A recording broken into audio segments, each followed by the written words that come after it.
Supreme Court has resumed sitting concerning the election petition brought before it by former President John Dramani Mahama. As it resumes sitting today, there are at least 6 issues that the Supreme Court is expected to address this morning. Key among them being the fact that the petitioner had earlier on filed an application for a stay of proceedings, but before then also it had asked the Supreme Court to review its decision concerning the application for interrogatories to ask the EC chairperson some 12 questions which the petitioner believes if these questions are answered that it will give the Supreme Court a certain focus and make time for the proceedings to be shortened.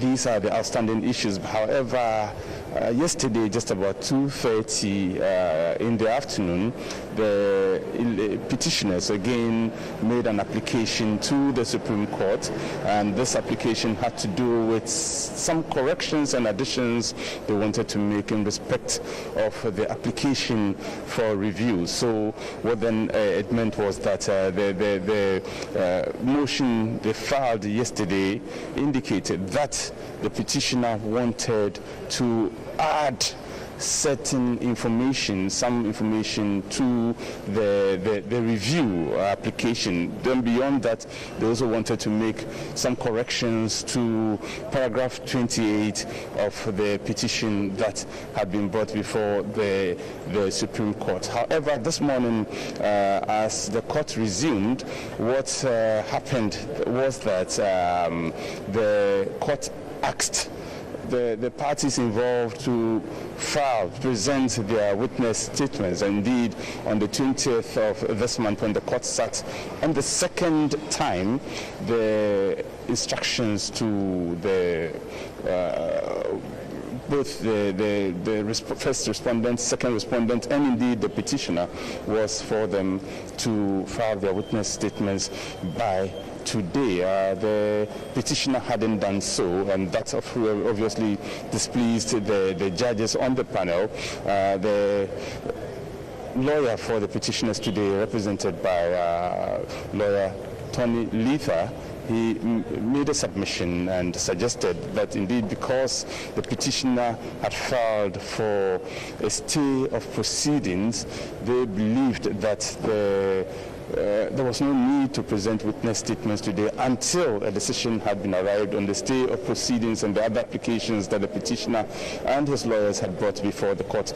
The court has now gone into recess to consider some of these matters. This is what has happened in court this morning. As proceedings began, it took less than 10 minutes for the court to rise again. We now wait to see what the outcome will be, and whatever the outcome will be, we will let you know. We'll hand over back to the studio where you are having your experts who will continue with the discussion.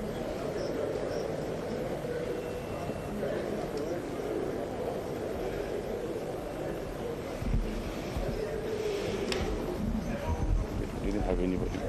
No.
It's 9:59. To hear your notifications while your phone is locked, you'll need to turn on headphones. Personal results.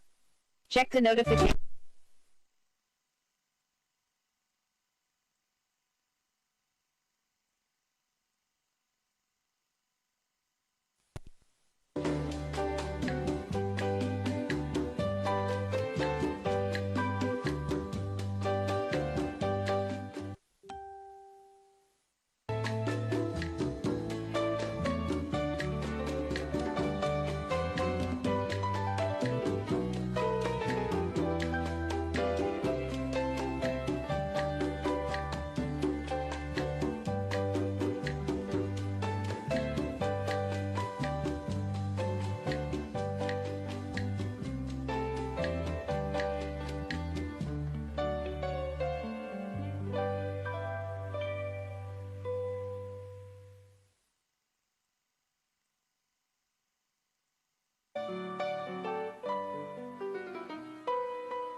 At the Supreme Court, and our reporters on the ground tell us that the Supreme Court has gone on recess. That's because the petitioners, led by counsel Tony Letha, today were supposed to file their witnesses' statements.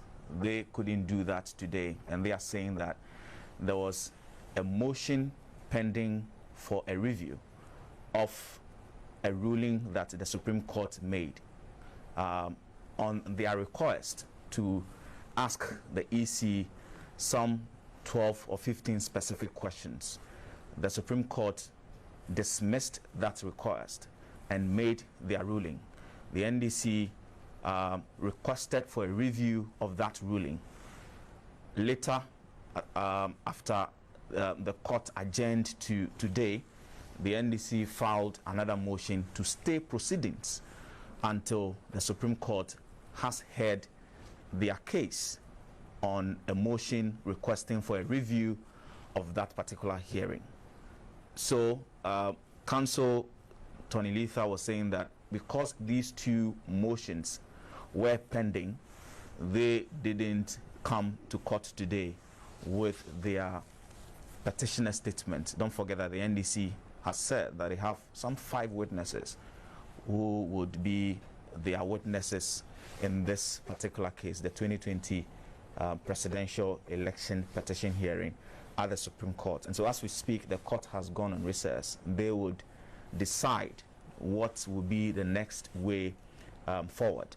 When they return, we'll bring you pictures of that particular event. That is exclusive and live on Ghana Television. So at this point, we're going to get Ghana Television, GTV, join the feed from the Accra International Conference Center, where His Excellency J.J. Rawlings is lying in state. When the court gives a signal that they are ready to make their ruling on today's issues, then we'll go back to the Supreme Court, and then GTV will bring you pictures from the Supreme Court. Our men on the ground, Abdul Hai Momen, and my senior colleague, Edward Nyako, would be speaking to the parties involved in this particular matter and bring you up to speed with what's happening at the Supreme Court. You want to stay with us.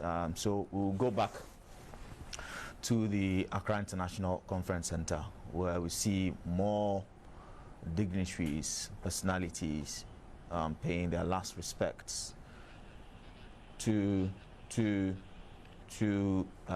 Excellency J.J. Rawlings. We see in your pictures not too long ago Do Ajaho, who was a former Speaker of Parliament, paying his last respect. So it's gotten to that point where former Speakers of Parliament would come to pay their last respect. Per the lineup that we have. Former Speakers of Parliament will come there to pay their last respect to the late J.J. Rawlings. Those are pictures coming to you from the Accra International Conference Center.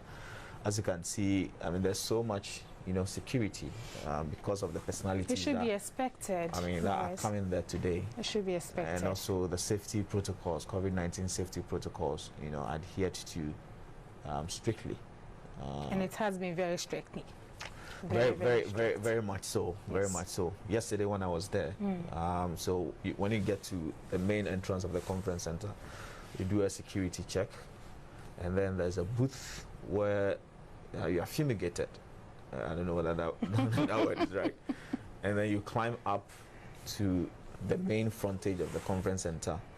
Lined up is, lots and lots of sanitizers.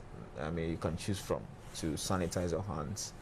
You walk in there quietly, and then you wave at the family, and then you do a turn, and then you bow, and then you come out. You walk out. Sure. And you are not allowed to take any pictures. Yes. So, those are pictures. I think that even today, the general public should be allowed.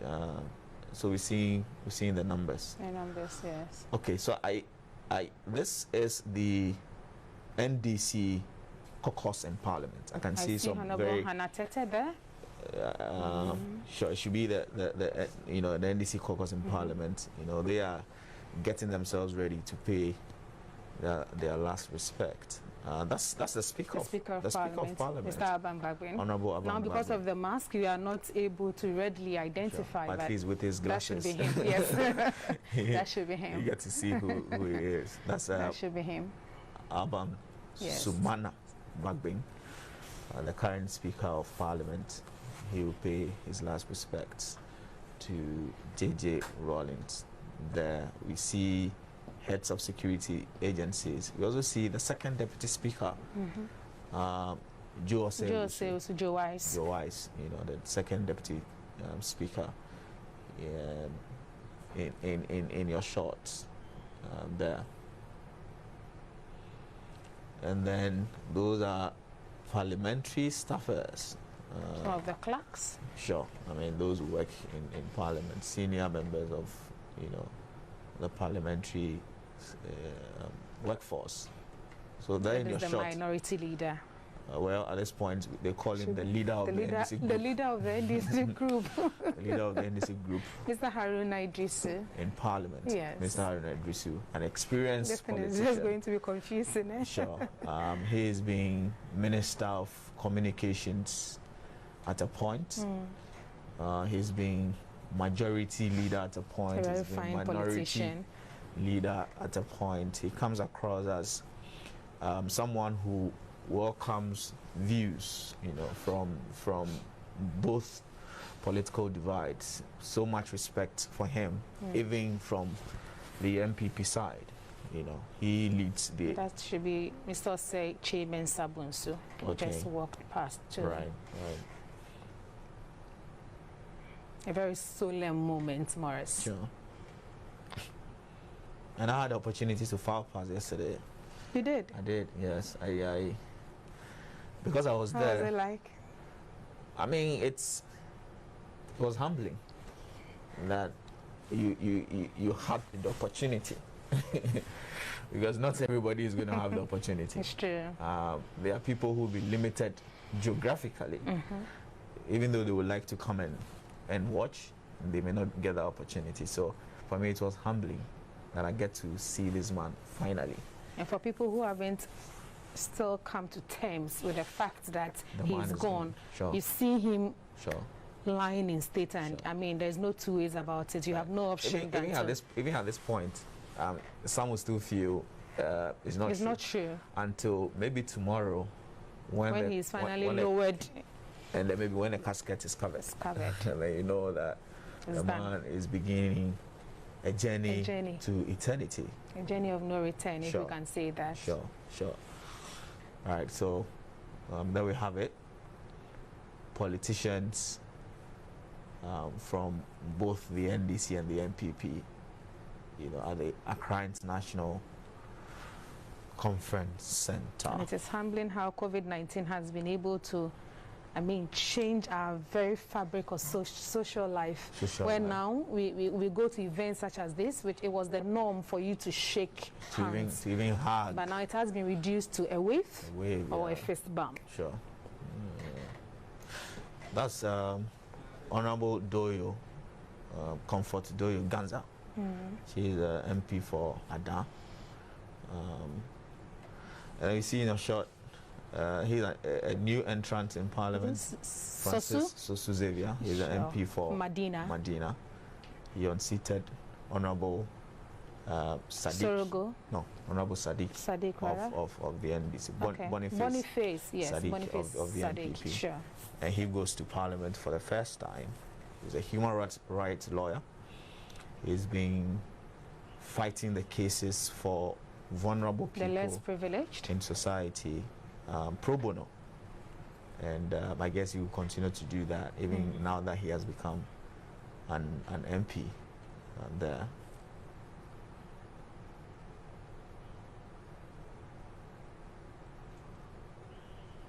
I remember that case he had with a man who had been in court. Who had been in prison? In prison for so long, and he was able to... It was in remand, actually. Okay. Yeah. And then fought that case for him, and the guy was released. Yeah. He's done several of those issues. Of those cases, actually.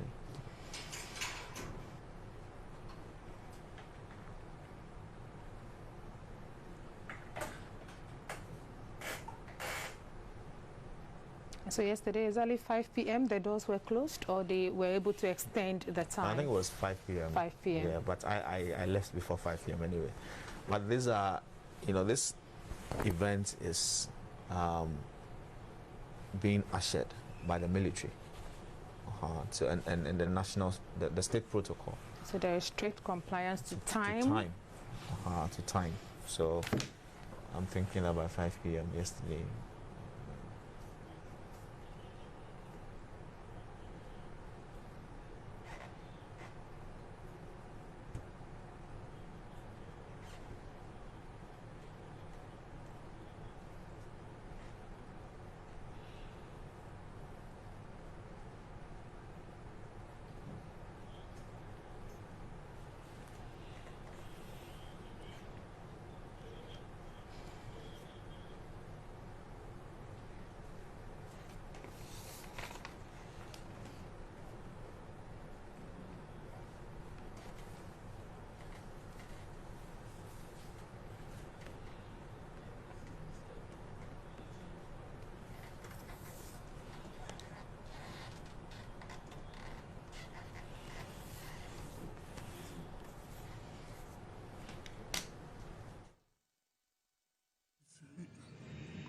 Youth groups were working on different directions that he knew he was part of before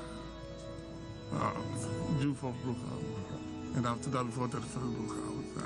And like I said, it was a very interesting, down-to-earth person to work with. But very interesting and down-to-earth person to work with. Yeah. Right. And how do you If I ask you, what do you remember about him? Your fond memories of him. Tell me one important thing that you remember about.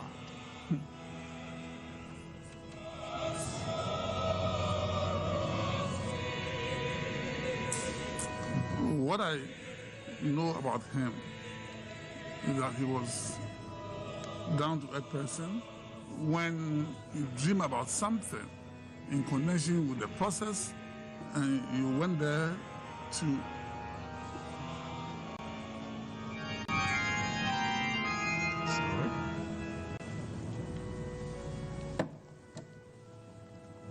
you will catch his attention, and where he thought that there were other people in the group that you should touch base with, network with, he will recommend and will follow through. Right. So with me, also joining me in the studio is the Right Honorable Do Ajaho, a former Speaker of Parliament. Honorable Do Ajaho, you're welcome.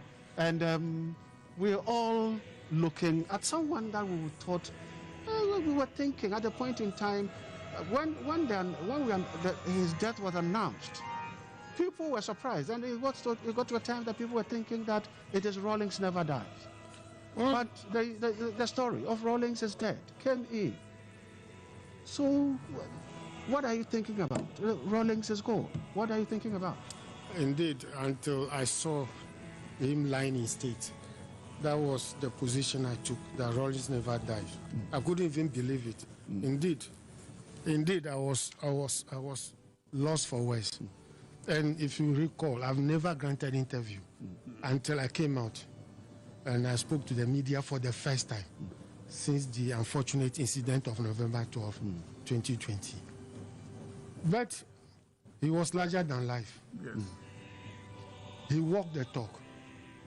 When he spoke about probity and accountability, it wasn't just a mere slogan.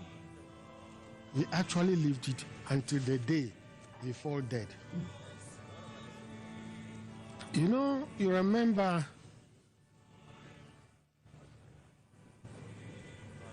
during the PNDC days, where his fight against corruption, his stand for probity and accountability was high. He never departed from those virtues, those principles, until he's passed on. I had the privilege, of getting closer to him, not when he was in office, but when he left office during the Kufuor administration. But from a distance, he continued to motivate me. I just told a story of when I was Majority Chief Whip, and I went to do a program on those days, is it Talking Point? I think we still have it. You still have it, yes. It's normally on over the weekend, Sundays.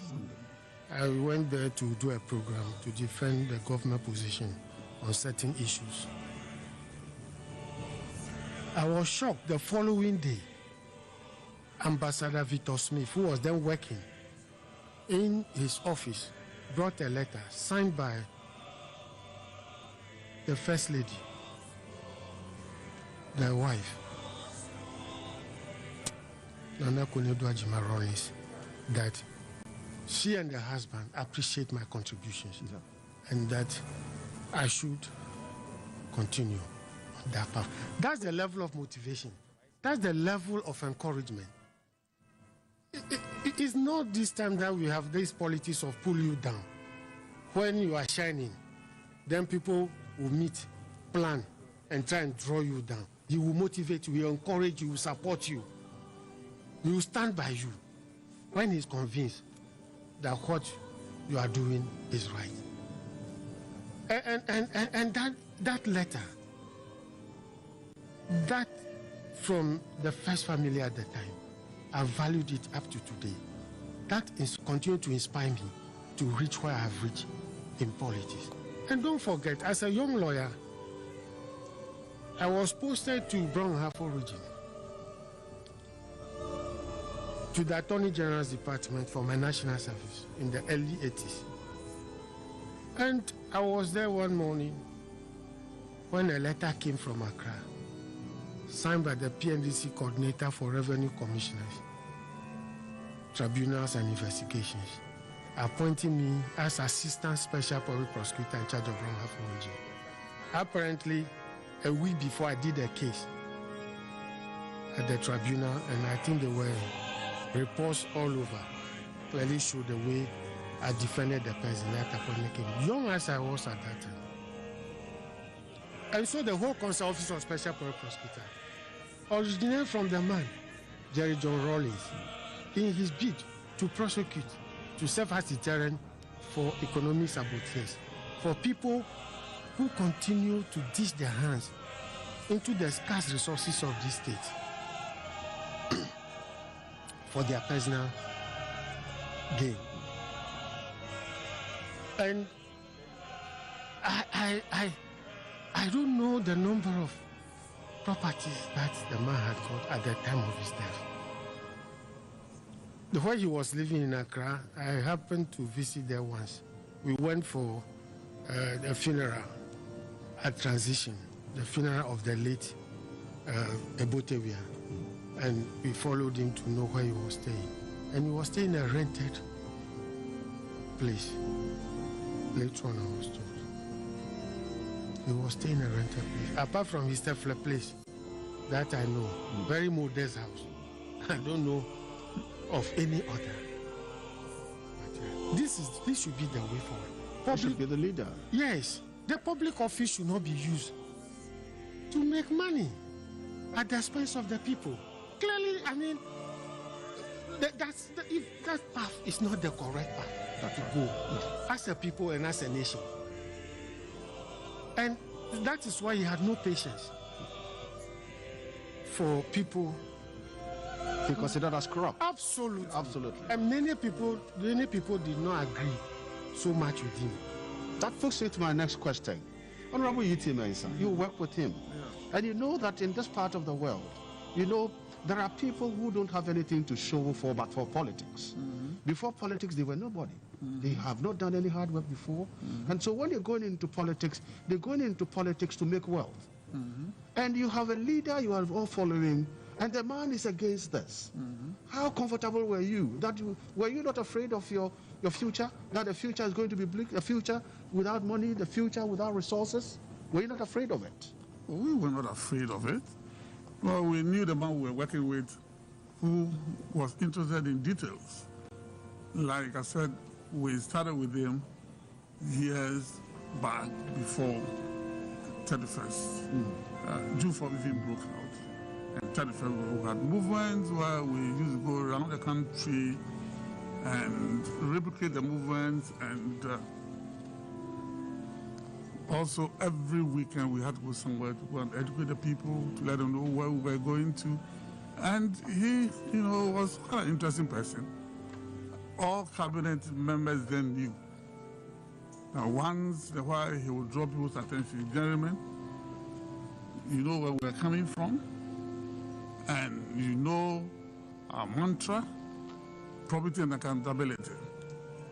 You have to bear in mind that there will be a day of reckoning. So whatever you are doing, you have to be very careful.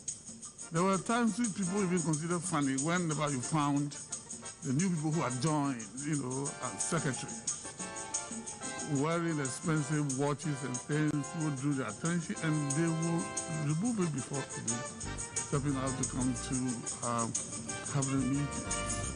You know, so we knew who he was, and he would not spare anybody, no matter how close you were with him, if you cross the red line.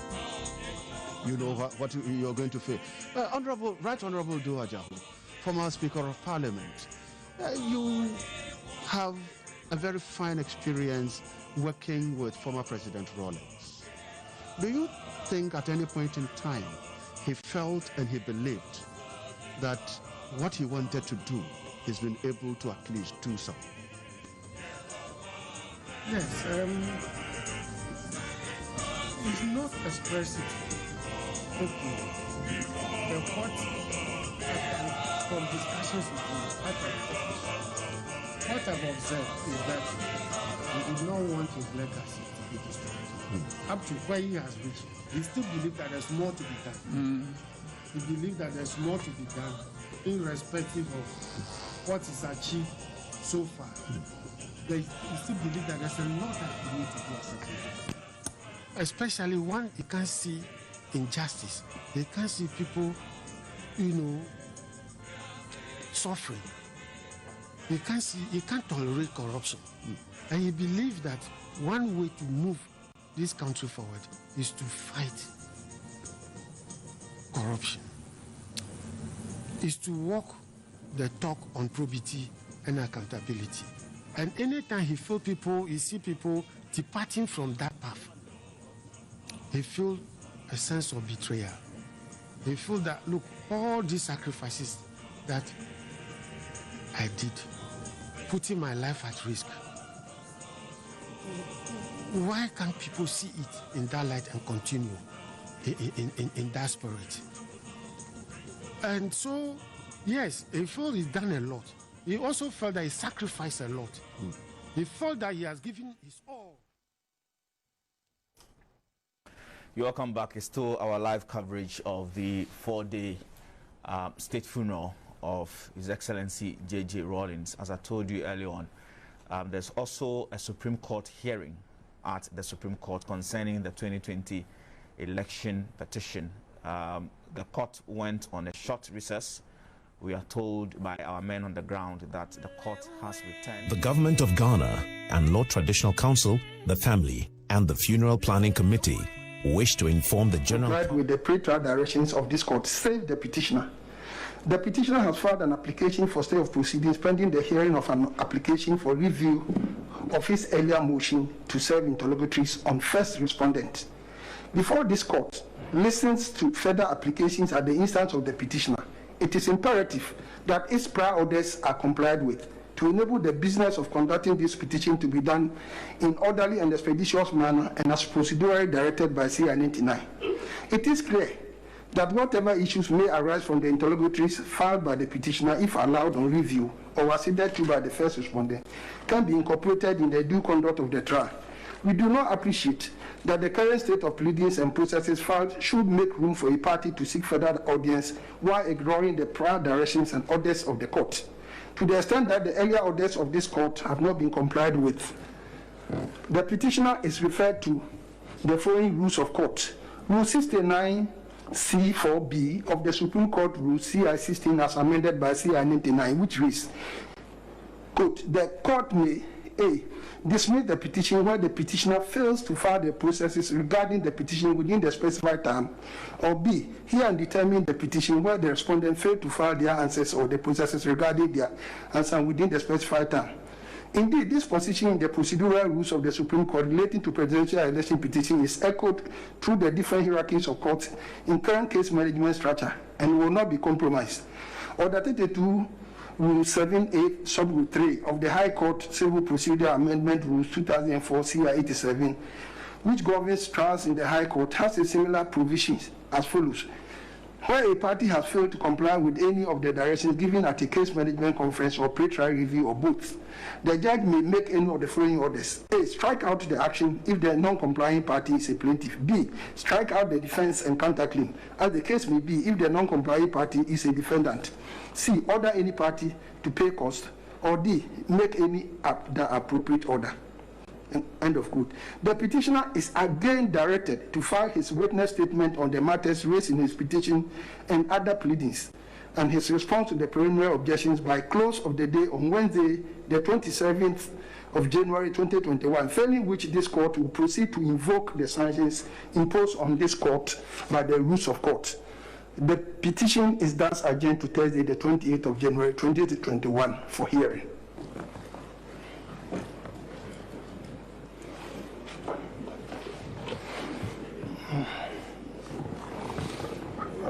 We're grateful to your lordships for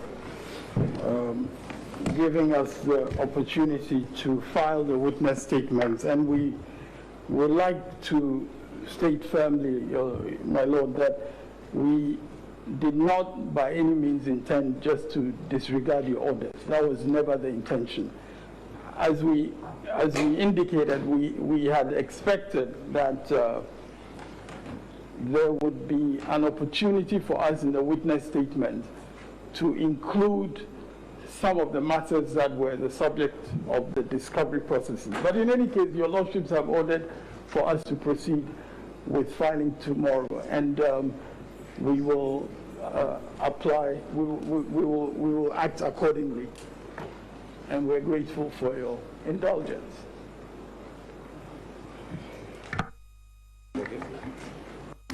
We are grateful to the court. It's grateful.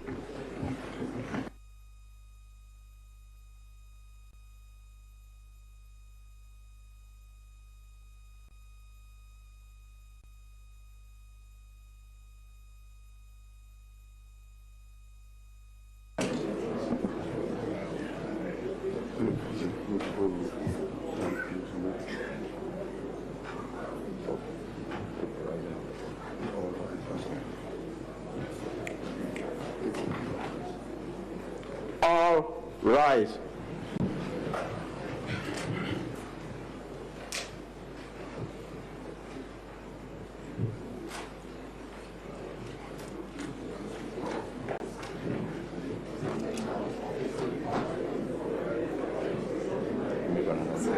We'll come back at 1 p.m. for the review, for the other motions, the review motion. The announcement. It's okay. We will announce.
captioned by the intransigence of our colleague lawyers for the petitioner.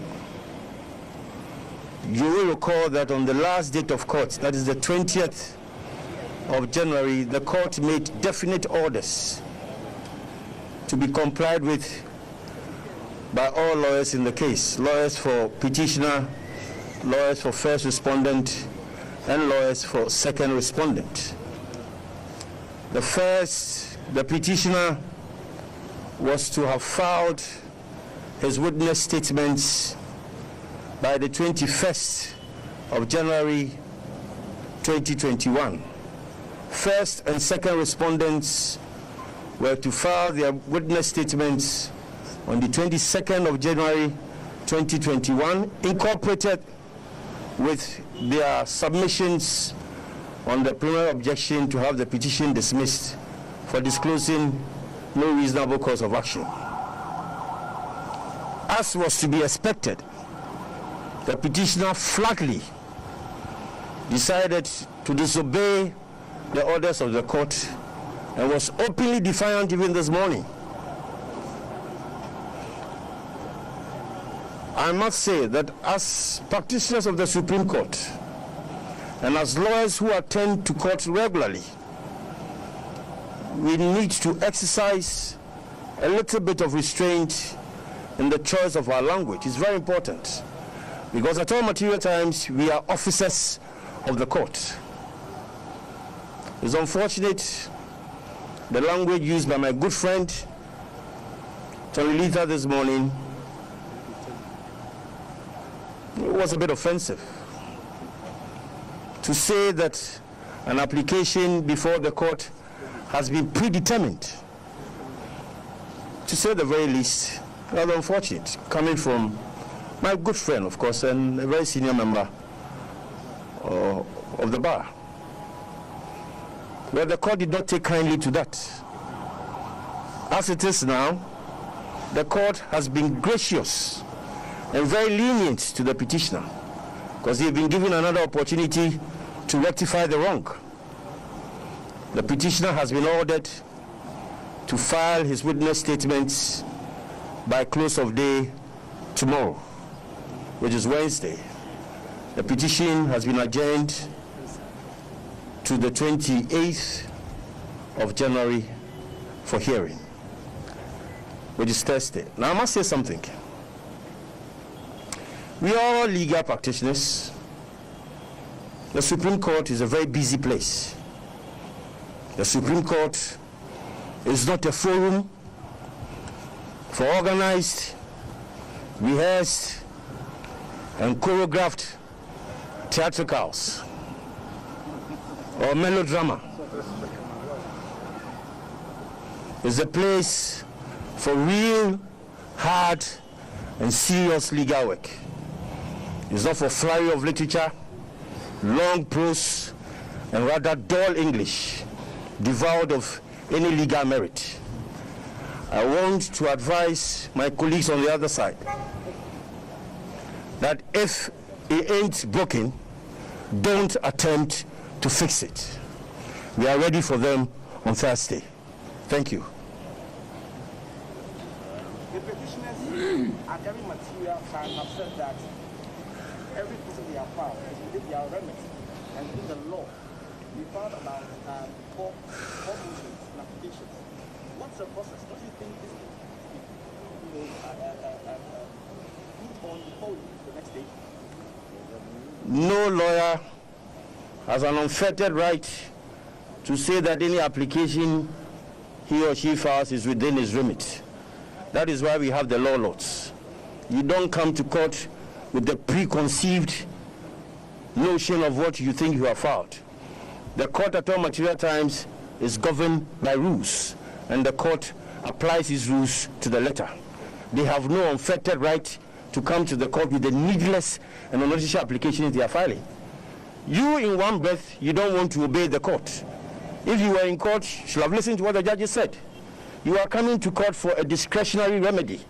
You have been ordered to file a witness statement. You claim you have filed stay of proceedings, so you disobey the orders of the court. Yet you file an application as late as yesterday, and you want the court to entertain it. That is not what trained lawyers are taught to do. If you disobey the orders of the court, it comes with these consequences. The court has given them the last opportunity. Let us see what they will do. You had made a point that you wanted a case to be dealt with expeditiously. This development takes away some 2 or 3 days from the whole proceedings in terms of the build up to the court. This should be a contest. Do you want to blame it on us? The one who brought the petition is delaying the trial. What can we do as lawyers on the other side? They are screaming that justice is being sacrificed on the altar of expedition. By their conduct this morning, do you think they want this case to be heard rather hurriedly? Don't blame this on us. When they come, ask them questions. Don't blame this on us. When they come, they'll be here soon. You ask them questions. We are trying as much as we can to comply with the orders of the court and make sure that this petition is heard within the 42-day remit that has been set by CR 99. From the submission of Mr. Chikata following the decision of the court, one could sense some remorse that the court had misunderstood their intentions. Do you still think that this is part of some deliberate design to delay the case, or you think that genuinely they misunderstood what the operation of the action should have been? Well, my guess will not be as good as yours, but all I can say, I cannot interpret Mr. Chajikata's demeanor in court this morning, whether he has showed remorse or not. All I can say is that he has obliged the court that they will comply with the orders of the court, and we come to court on the 27th. Whatever they think they are doing is their baby, it's not mine.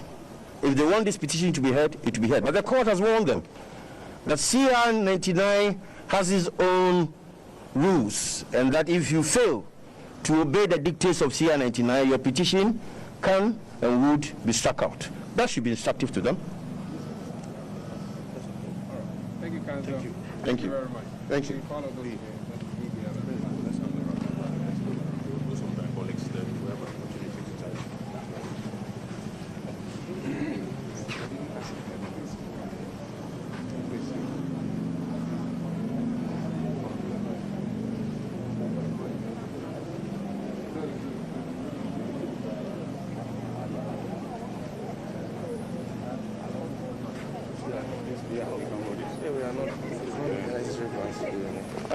Good morning, ladies and gentlemen of the press. I am sure you are all witnesses to what happened this morning in court. The Supreme Court has given an order for the petitioner's witness statement to be filed by close of day tomorrow, and for us to resume hearing of the case on the 28th. But before I go into what has happened today and other matters, I want to record our disappointment with respect to the language used this morning by a senior member of the bar and former president of the Greater Accra Regional Bar, Mr. Frank Davis. The language that he employed this morning is unacceptable in describing the actions of petitioners' lawyers as theatricals, in describing us as persons who intend to be intransigent and disobedient to the orders of the court. I am sure that Mr. Frank Davis knows that all the applications that we have brought are within the framework of the law. You are journalists. Please do a bit of research. Read CR 99. And please tell us where in CR 99 it is said that you cannot bring an application for stay of proceedings.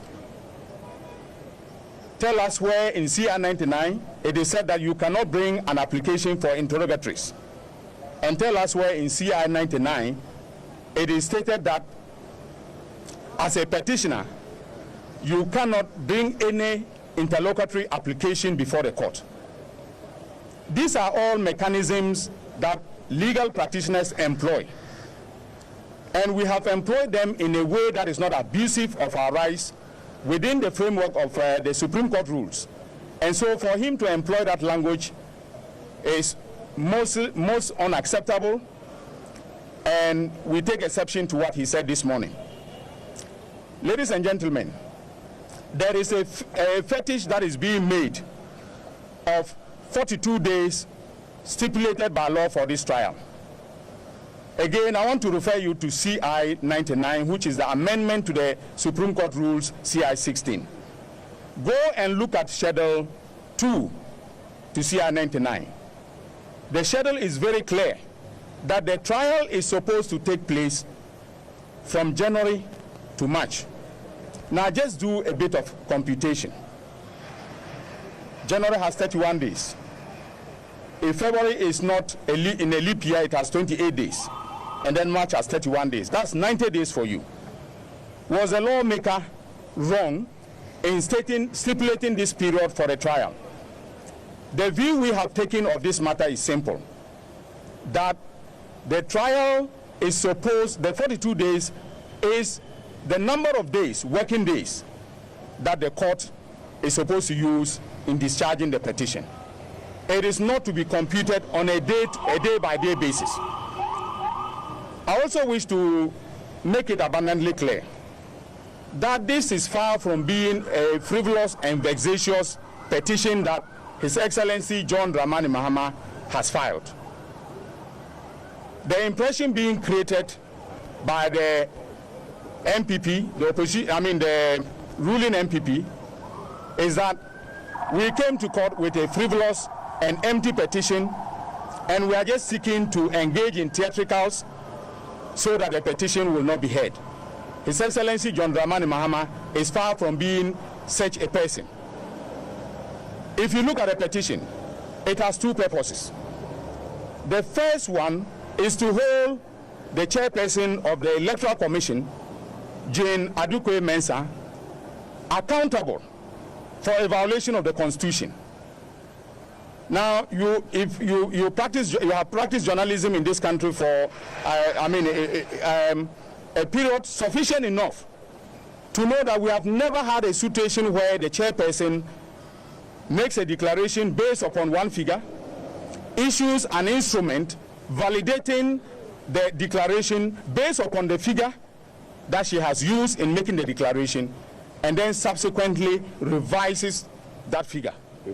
Repeatedly revising the figure. Now that is unconstitutional conduct, and we want her to be held accountable for that. We are saying that that conduct that she engaged in is unconstitutional. It's not supported by any provision of the Constitution. And again, as journalists, you should be asking her, when she did the revision, were there agents of the political parties there? That is a critical question that you should be asking her. The second purpose of the petition is with respect to the mathematics of Article 63, Clause 4 of the Constitution.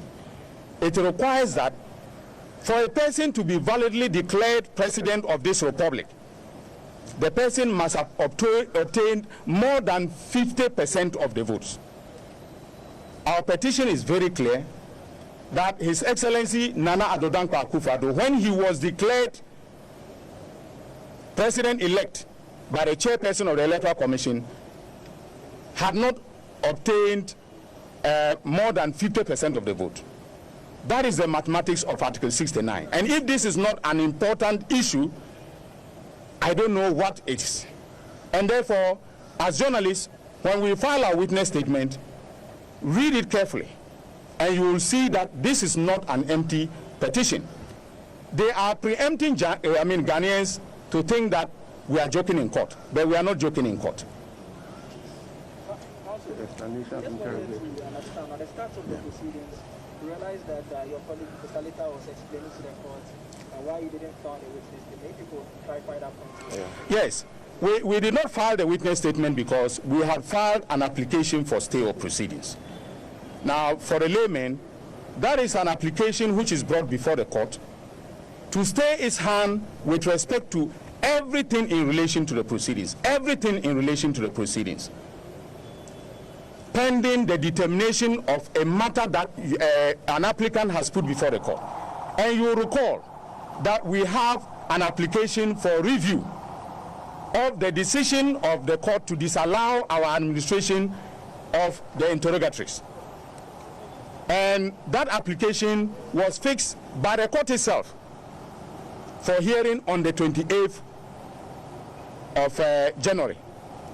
And therefore, we thought that given the impact of the interrogatories on our witness statement, because if Jane Mensah answers all the questions, they will bear on the nature, content, and scope of our witness statement. And therefore, we said, let us abide the decision of the court with respect to the witness, the review application, and after that, we will incorporate the answers into our witness statement. That is what that is why we brought the application for stay. Now, as Mr. Chikata pointed out in court, there was no intention whatsoever on our part to disobey the court. I am sure in all his life as a legal practitioner, Mr. Chikata has never disobeyed any court order. And this is not going to be the first time that he has done that. And I'm sure Frank Davids and his colleagues know very well that applying for stay of proceedings means that if you take any fresh step yourself, you are undermining your own application. And I'm sure if we had been given the opportunity to move our application for stay, and if we had filed any fresh process pursuant to the orders of the court, the same people would have raised objections, saying that we have taken fresh steps, we have waived our right to have the proceedings stayed. So they were involved in double speak this morning. Yes. They don't know better strategy here than some other lead counsels. Including the fact that you wanted some additional information to be added to the review that you were asking for. Is that not a contradiction to the fact that you had filed for a stay? We didn't file another for additional information. Okay? Neither did we file to amend our application for review. What we did was to add an additional legal ground. That is different. To the yet to be heard. To the yet to be heard review application. Okay? So that did not in any way undercut our application for stay of proceedings. I don't think so. Counsel, the second respondent argues that having filed their response to your statement of claim, you have used the back door to file for amendments. Do they think that it is wrong? Well, I don't know how we came through the back door in any way. We have preliminary applications pending, and we want those preliminary applications determined before we file our witness statement. We are not waiting for them to file so that we can then, come through the back door in order to be able to make our case. We knew our case beforehand, and we thought carefully about our case before coming to court. We are not relying on them in order to win this case. Yes. Now, one at a time. You were given 24 hours, the last hearing, to file your witness statement. During that particular hearing, your counsel, Mr. Chikata, raised concerns with the duration of the time given. Today, you've been given the same duration of time, which is 24 hours, by close of working day tomorrow. Do you have concerns with that particular time? No. The fact that initially you had concerns with the same duration given. Well, you see, the initial concern that we had related to the compression of the time for case management. The fact that we came for case management and we were not given an opportunity to determine, for instance, how many witnesses we were going to call, how many documents, and the nature of the documents we were going to tender, and so on and so forth. That is what case management is about. And that is what determines the period of the trial. Okay, so if, for instance, we are calling only one witness, the court may decide that that witness should be cross-examined just for 2 days by each of the respondents. Okay, if we are calling 5 witnesses, then we are looking at a 10-day period of cross-examination. So that is why we thought that the compression of the time for case management was not, proper. And then also the fact that we're giving just 1 day in order to file our witness statement. Okay, but we are prepared, and the witness statement will be filed with all its exhibits, by close of day tomorrow. The court made reference to Sorry. Rule 79 of CI 16. That is so. Making a point that should this appear again, it reserves the right to dismiss the petition trial. What's your assessment? Well, I mean, we are fully aware of the consequences of Rule 79 of the Supreme Court rules. It's a rule that cuts across from district court all the way to the Supreme Court. And as lawyers, we are very much aware that if you fail to take a step ordered by the court is within its, discretion and power to, dismiss your application or the case that you have brought. And so we are very much aware of it, but we don't intend to bring about a situation that will trigger the application of Rule 79. The witness statement will be filed tomorrow, and I am very sure that being a public document, the press will have copies of that witness statement. Also, there's a rule in the Supreme Court and Capella, that's Stanley Commercial Court, indicating that state of application does not necessarily mean that the proceedings case should be adjourned, should be put on hold. What is your response to that? Well, I like the fact that you are attempting to be a lawyer, but that came out very clearly in the last hearing. You remember one of the justices asked Mr. Chikata whether by filing his application for review, that is an automatic stay of proceedings. Okay. Now we need. That means that was a hint that we needed to bring a formal application if we wanted stay of proceedings, and that is exactly what we have done. Okay. We didn't depart from the established rules, practices, and conventions of the superior courts. Thank you very much.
The 42-day rule.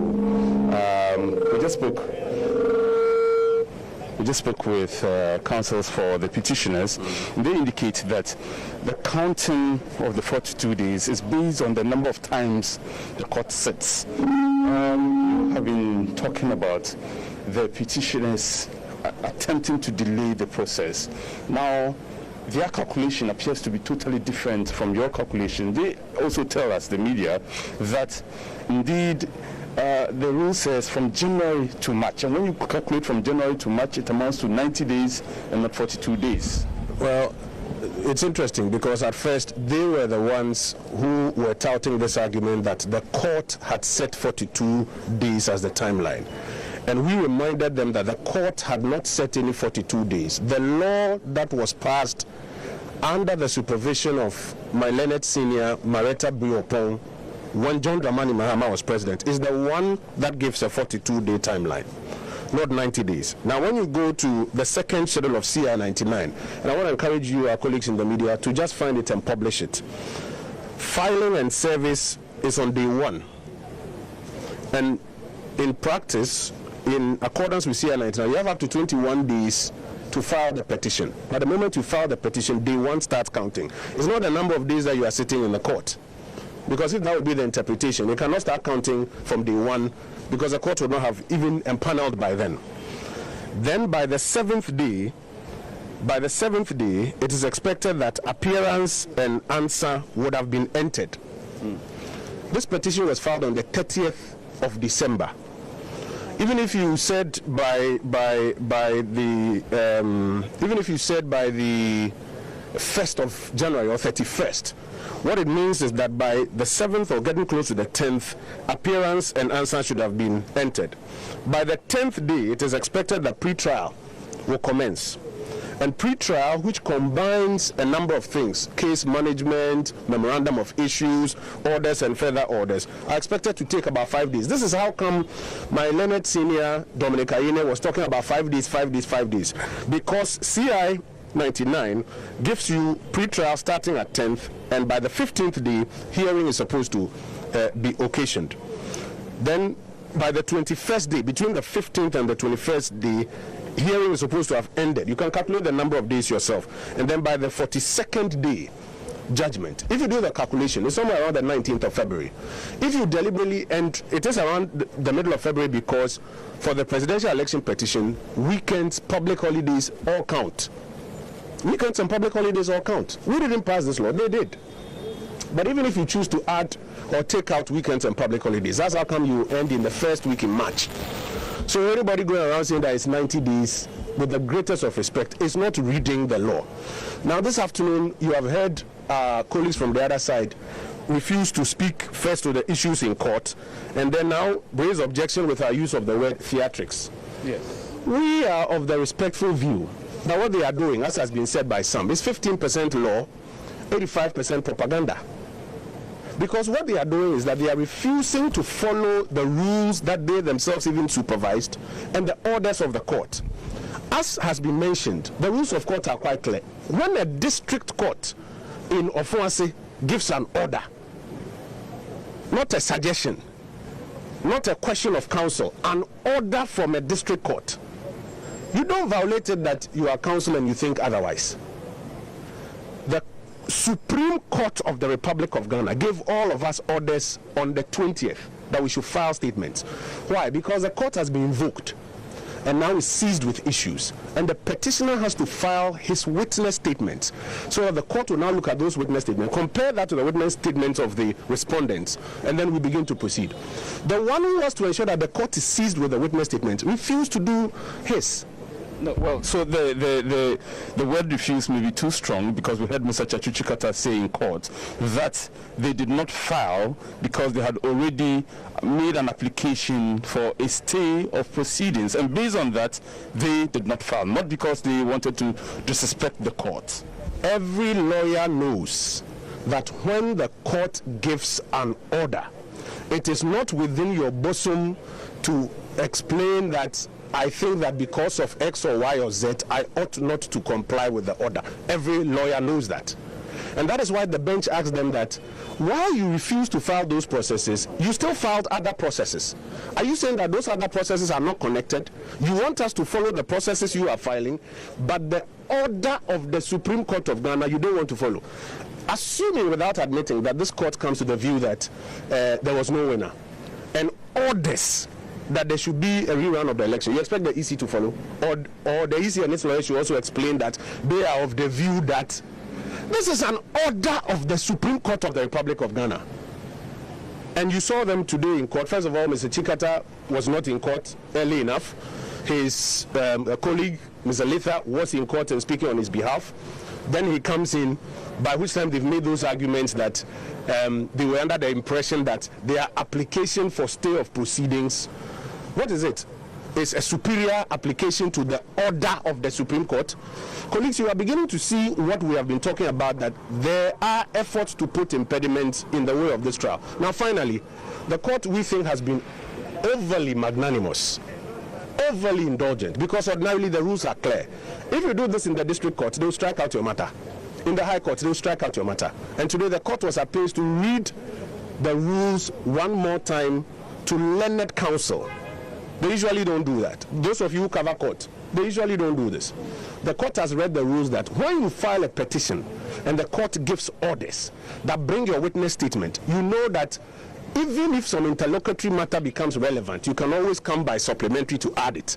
But you are deliberately pretending that until your review or your stay is granted, you are stopped from going ahead. No problem.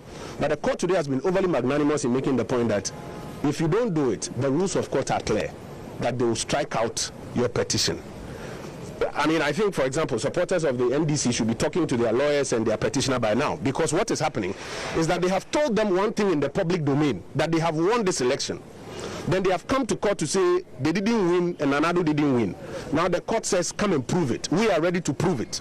And you have seen the theatrics. And we are very, very respectfully of the view that what they are doing is theatrics. 85% propaganda, 15% law.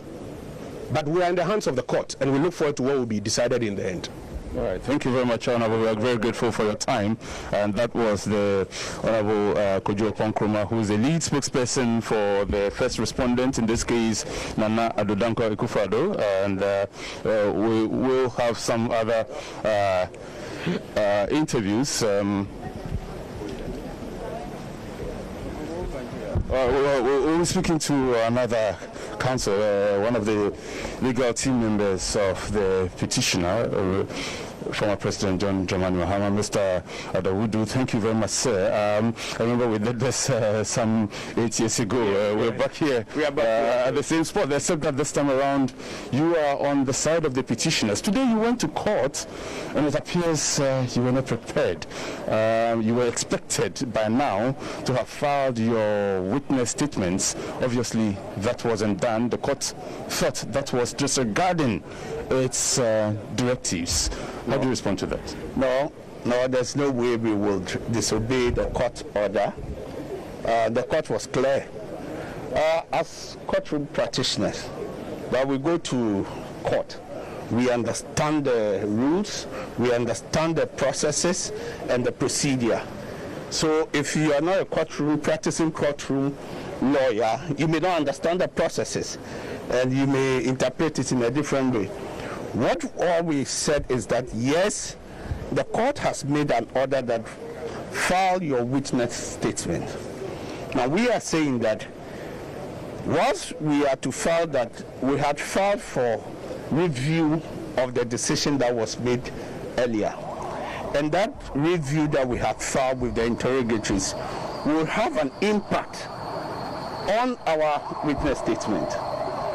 Now, one of the rules is that if you have asked the court for a stay of execution, or there is a procedural irregularity, or you think there is a problem with the process, and you file for stay of proceeding, you don't go ahead and file another process, because the other side would say that you have taken a step. A step means that you have filed different processes. So you are undermining your own state of proceedings. But were you not undermining the court itself when the court has given you a directive, unequivocal directive? The rules also are part of the court processes. So the rules also make room that you cannot undermine, or the rule says that if you file a different process, then that means you've taken a step. And if you've taken a step, then that means what you have filed for the stay or stay of execution becomes, moot. It becomes moot. So that is why we were following the procedure, the rules, and we came. So it is either we're looking at two things. If it is dismissed, our review, that means that the questions cannot be put in our witness statement, and we will have asked for leave of the court to file the witness statement. If it was granted, we will incorporate it into the witness statement and still ask for leave to file that, because there are circumstances which the court understand, and the circumstances were legal and they were procedural. That's why we could not file. So this is it. So if you don't practice in the courtroom or with the rules, you may not understand it.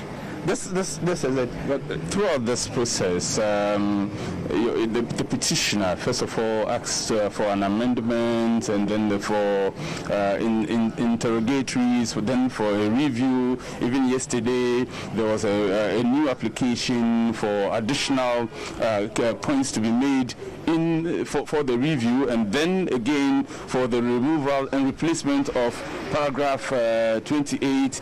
It does appear that from all these actions, the signal you're sending out there is that you're really not prepared, and your opponents say you are delaying the case intentionally. It is the flip side of it.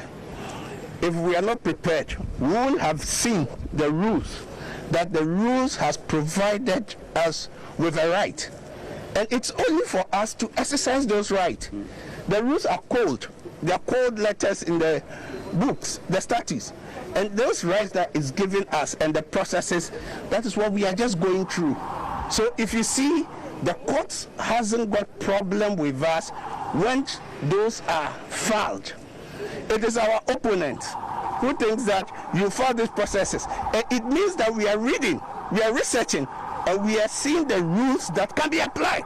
And we are making use of all those rules. Now, you said that yes, you don't go on protest, no demonstration. They try to gag us, stop us from going on demonstration. They say go to court. Go to court. If you have an issue, we're in court. We have fought and we said things that has been done is unconstitutional. And you see, when justice is being done, it must be manifestly seen that justice is being done. It also, the reverse is that justice hurried is justice buried. So if you go through the process without making use of the processes, the right that has been given to you. Justice delayed is also justice denied. Yes, so, and that is why the same Supreme Court would tell you that yes, the judiciary should be vigilant so that there will be a balance between vigilance and a system that does not abuse the right of litigants that appear before them. So you don't say that because the rule says 42 days, and that 42 days, as explained by the lead counsel, it is the rule, CR 99. If you look at the schedule, it says from January to March. It is 42 working days when they will sit, right? Your colleagues from the other side says that it's not necessarily the 42 working days, and that weekends and holidays are all part of the period. If they are putting different interpretation on that, and we are also putting different interpretation, then it is a court that is to the intention of the lawmaker. The lawmaker has put it there in black and white, January to March. The lawmaker could have said, if you file the petition, maybe the runoff will have been on 7th January, elections are, the declaration is done. The moment you file the petition, we have 42 days. Okay, so let's look at the rule that talks about, say, runoff for elections, for example. Elections are held on the 7th December. If there is no clear winner, 21 days. How is that calculated? And based on that calculation, we'll probably be able to tell now, how the 42 days are also calculated. So the calculation starts when you file the petition. Those processes, it has to be served. And even in CI 99, it talks about the number of days. You serve, they respond, you have pre-trial for 5 days. After 5 days, then the hearing will have to commence. Right. That was why the Supreme Court in the earlier ruling said that although they accepted the CI 47, which is the rules we use in the High Court because it is not part of the Supreme Court, they used it in 2013. But this time, because of they want expedition, they will not apply some of those rules. And that's why we're saying that these are rules. Is that what they said? No, they said so. They said it will not apply. No, because new rules since 2013 have emerged. Yes. Concerning election petitions in particular, not because they wanted to ignore the previous ones, but because new rules have emerged. Yes, but the fact that new rules have emerged does not mean that the rules do not still apply. Because we still use CI 47. And even when you come to Supreme Court, it is still part of it. So are you saying that because new rules has emerged, we are throwing out the old ones? No, that's what we have filed for review and say that let's look at it. And what we are saying that, yes, and the same Supreme Court in review application says that they have taken judicial oath. If their own judgment is brought before them, they should have the courage, their conscience should be able to look at it again. And all we are asking is that the issue on interrogatories, look at it again, look at the law, and when you look at it, you can make a decision. That's all about the review. Is that your own decision? Look at it again. We are suggesting that there might be an alternative, and look at it, and let's move forward. And my final questions, a question maybe before my other colleagues come in, will be that you have until close of day tomorrow to file your witness statements. Failure to do so, the court says it may invoke CI 16, which could also include striking out your case totally. Will you be able to meet the deadline? We have always prepared, day and night. We are having meetings, we are preparing. It's not an easy job. We are preparing, and I can tell you that by the close of tomorrow, if God gives us life, we will file this process. It will be filed. All right. Counsel, thank you very much. We are grateful for your time. And we've been speaking to one of the legal team members of the petitioner, Mr. John Dramani Mahama, former president. And he tells us they will be able to file before close of day tomorrow to avoid a situation where CI 16 could be invoked, and that could lead to a dismissal of the petition. We'll be joined by my other colleagues. Of course, Ayodo Nyako is already here with me. So when we were coming to court today, we were torn between a number of issues. Little did we know that what emerged today was ever going to happen. And Barbara Kuma will also join me at the moment. Barbara, you will stay to my left-hand side. What were your expectations ahead of today's sitting? I obviously was expecting that the review application will be attended to, and then again the other issues that were filed at about 2:30 yesterday would also be attended to. Obviously that didn't happen. Yes, like you said, that was our expectation, because we knew that the court had indicated to a large extent that today we're going to see something of that sort. But you know, it's always, we are told that they are the rules of the game, the court, the justice of the court. They are in charge and determine what is relevant to them per every case. So to them, today what came up was the most important thing to be dealt with. And so they looked at it, and it's very interesting that today we're seeing that the issue of the number of days that CR 99 talks about, some say 42, some say 90 days. Well, some say 3 months, actually, yes. Exactly. So we're seeing things coming up as and when, and that's the beauty of the law. And that's why it's always said that it's the justice of the court. They are the one that have to interpret what the law says. So we're waiting to hear from them, and I hope that this time around, as the court has given its orders, this witness statement will be filed, as the counsel of the petitioner, one of them, that would have just said that they're going to do that. Hopefully, God gives us grace, they're going to do that quickly.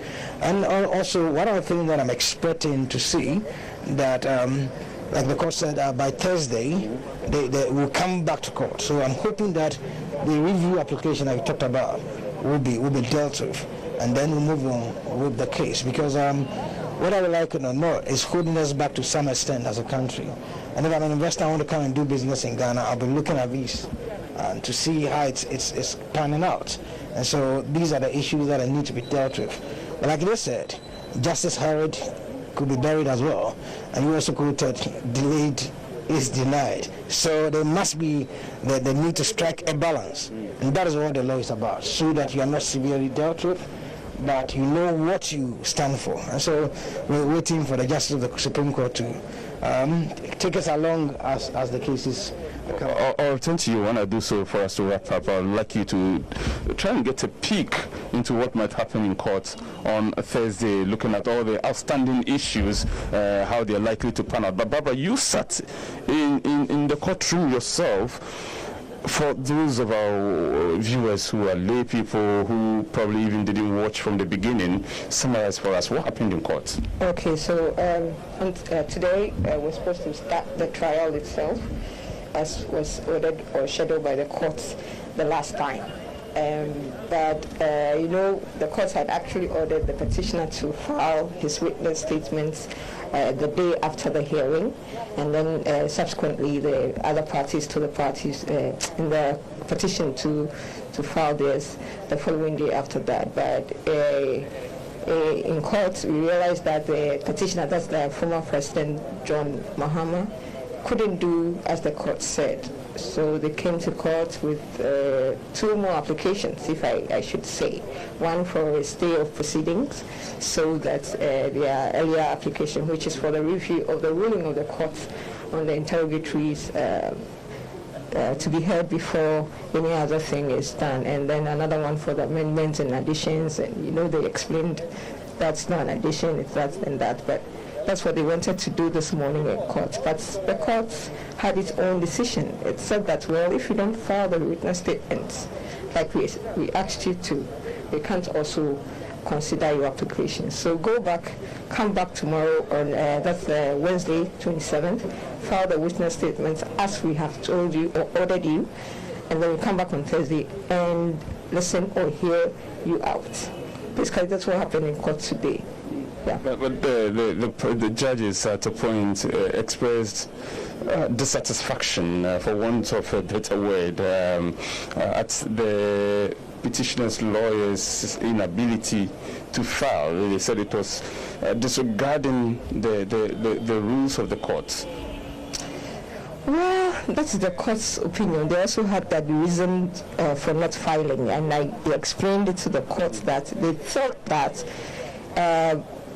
the application, the review application, was they had to incorporate some of the issues on the review application into the witness statement. So they thought it was more important to listen to the application before filing their witness statement, so they can incorporate whatever issue they wanted to into the statement. Okay, Edward, very quickly, so let's pick into Thursday. What's likely to happen very briefly in 30 seconds? Well, going by what the Supreme Court stated, it shows that clearly they want to pursue the case and deal with it as quickly as possible, as stated in the CR 99. All right, thank you very much. And this has been our coverage of Election Petition 2020. And of course, you've just heard from my 2 colleagues, Edward Nyako and Barbara Kuma, as well as from the lawyers on both sides. Today, what happened in court was that the petitioners' lawyers were asked to present their witness statements, but that was during the second sitting of the court. And they didn't do that, and the argument they advanced in court was as a result of the fact that they had filed for a stay of proceedings, and based on that application, they did not see the need to proceed with filing the witness statements. The court took exception to that, but has given the petitioners another chance to go and prepare that witness statement and present it by close of day tomorrow, so the court can sit on Thursday. Basically, this is what happened in court today. We'll continue to bring you all the details concerning Election Petition 2020 right here on GBC's channels. My name is Abdulhai Mumin. We'll come your way again the next time the court sits on Thursday.